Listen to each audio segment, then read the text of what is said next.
नमस्कार विद्यार्थी मित्रांनो, एक्झाम क्रॅकर करंट अफेअर्स या यूट्यूब चॅनलवरती तुम्हा सर्वांचं स्वागत आहे। आज आपण बघणार आहोत 1 मार्च 2026चे चालू घडामोडीतले टॉप 10 महत्त्वाचे प्रश्न, जे सर्व प्रकारच्या स्पर्धात्मक परीक्षांसाठी तुम्हाला उपयुक्त ठरतील। चला तर मग व्हिडिओला सुरुवात करूया। व्हिडिओच्या सुरुवातीला बघूया काल विचारलेला खास प्रश्न, आणि तो प्रश्न आहे, इंडिगोने ऑपरेशन्स कंट्रोल सेंटरचे नवीन प्रमुख म्हणून कोणाची नियुक्ती केली आहे? तर या प्रश्नाचं योग्य उत्तर आहे पर्याय क्रमांक बी, म्हणजेच रोहित रिखे। इंडिगोने कॅप्टन रोहित रिखे यांची ऑपरेशन्स कंट्रोल सेंटरचे नवे प्रमुख म्हणून नियुक्ती केली आहे। शुक्रवारी झालेल्या अंतर्गत घोषणेनंतर ही नियुक्ती तत्काळ प्रभावाने अंमलात आणली आहे। कॅप्टन रोहित रिखे यांनी या पदावर जेसन हेर्टर यांची जागा घेतली आहे। इंडिगोमध्ये कॅप्टन रोहित रिखे यांना 11 वर्षांहून अधिक अनुभव आहे। तसेच या भूमिकेपूर्वी त्यांनी चीफ पायलट म्हणून जबाबदारी सांभाळली होती। आता सुरुवात करूया आपल्या आजच्या टॉप 10 महत्त्वाच्या प्रश्नांना, आणि 10 प्रश्नांपैकी आजचा आपला पहिला प्रश्न आहे, केंद्रीय मंत्रिमंडळाने कोणत्या राज्याचे नाव बदलण्यास मान्यता दिली आहे? प्रश्न क्रमांक 1चं योग्य उत्तर आहे केरळ, म्हणजेच पर्याय क्रमांक सी। केंद्रीय मंत्रिमंडळाने केरळ राज्याचे अधिकृत नाव केरळऐवजी केरळम करण्याच्या प्रस्तावास मान्यता दिली आहे। राज्य विधानसभेच्या आगामी निवडणुकांपूर्वी हा महत्त्वाचा प्रशासकीय निर्णय घेण्यात आला आहे। 2024 मध्ये केरळ विधानसभेने एकमताने ठराव मंजूर करून राज्याच्या नावाचे मल्याळम रूप म्हणजेच केरळम राज्यघटनेत समाविष्ट करण्याची मागणी केली होती। या ठरावाच्या अनुषंगाने केंद्र सरकारने पुढील कार्यवाही करत हा प्रस्ताव मंजूर केला आहे। प्रश्न दुसरा, नमो भारत RRTSच्या उर्वरित टप्प्यांचे उद्घाटन कोणी केले? याचं योग्य उत्तर आहे पर्याय क्रमांक सी, नरेंद्र मोदी।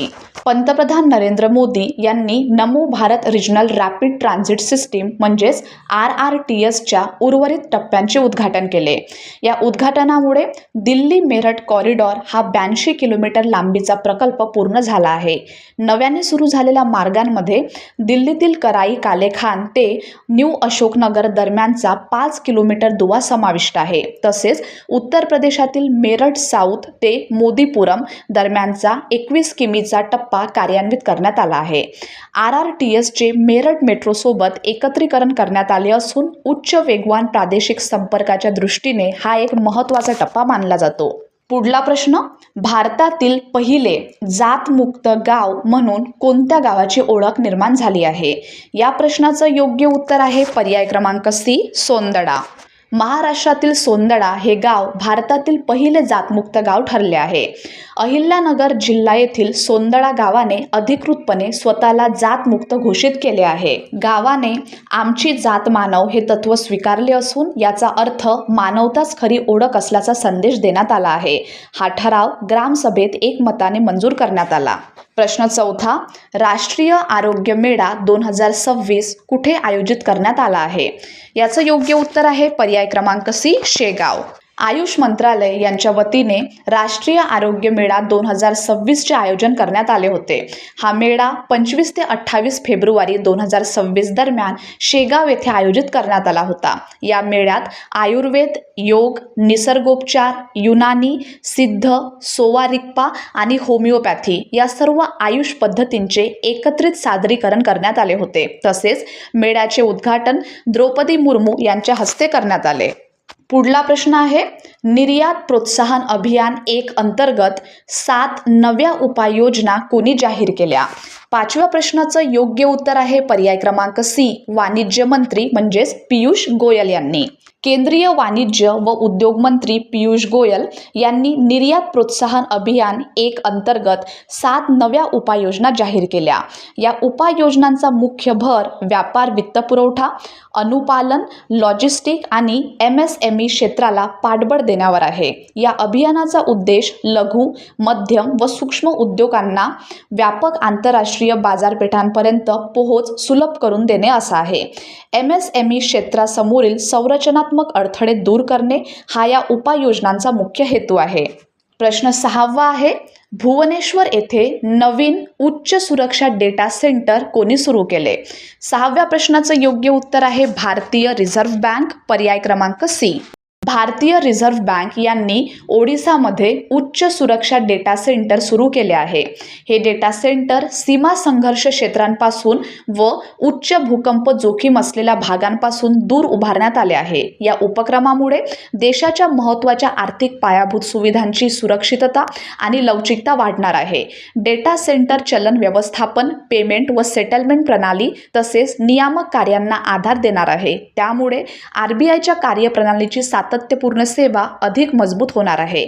हे भुवनेश्वर येथील RBIचे दुसरे मुख्य डेटा हब आहे. यापूर्वी नवी मुंबई येथे RBIचे पहिले कोअर डेटा सेंटर कार्यरत आहे. 7वा प्रश्न आहे, ॲडव्हान्टेज हेल्थकेअर इंडिया AHCI 2026 कुठे आयोजित करण्यात आला? 7व्या प्रश्नाचं योग्य उत्तर आहे पर्याय क्रमांक C, ग्रेटर नोएडा येथे. JP नड्डा यांनी ॲडव्हान्टेज हेल्थकेअर इंडिया 2026 या कार्यक्रमाचे उद्घाटन केले आहे.